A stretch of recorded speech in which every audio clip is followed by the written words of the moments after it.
na kolech. A dneska se tady moje nejlepší kámoška rozhodla, že budeme hledat kešky. První už jsme našli a právě proto jsme tady. Tady tamhle je. Už se prodíbili. A jdeme na další kešky. Druhá keška. Máme ji tady a jdeme se podívat, co je vevnitř. Takže máme tady toto. Tak. Jako, je to hezký, ale lidi, pokud si z toho něco budete chtít brát, tak tam něco dejte. A my jedeme dál. Takže podpis nemusí. Naše keška, která se zde nachází v tomto, že se to musí ze spoda odšroubovat, je luxusní keška. Takže ji tady máme a jdeme se podívat, co je vevnitř. Dění. Takže unboxing. Ty vole. Hele, oznak. Hele. Podívejte.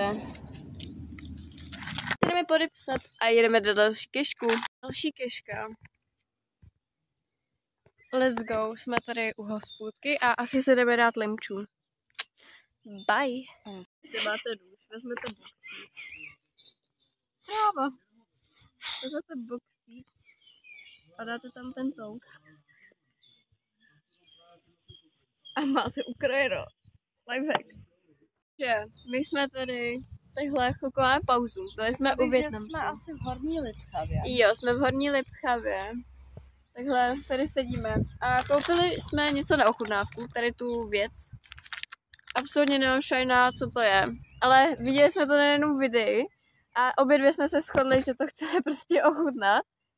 Za tu cenu jako je to strašně v pohodě. Tady chipsy. Tady to stálo 20. My to teda jakože jdeme ochutnat. No.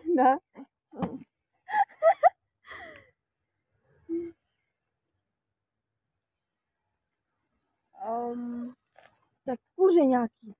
No teď to je maso. V marinádě.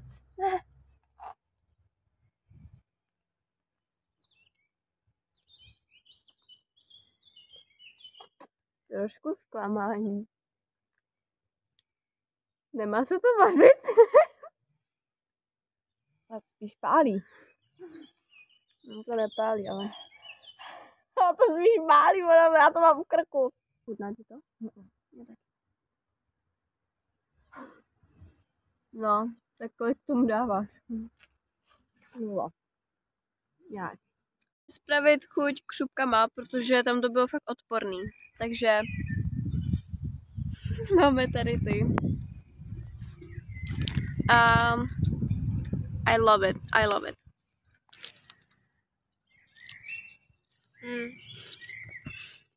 Kolik bys tomu dala 10 z 10? Hele, asi 10. Já taky. A tam tomu.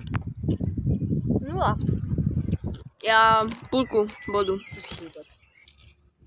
0,5. Víte. Takže jdeme zase znova hledat kešky. Jsme tady u nějakého rybníka. Že? A jedeme směr dobrodružství. Jestli zabloudíme, tak dostaneš tího do huby. Že bohužel jsme kešku nenašli.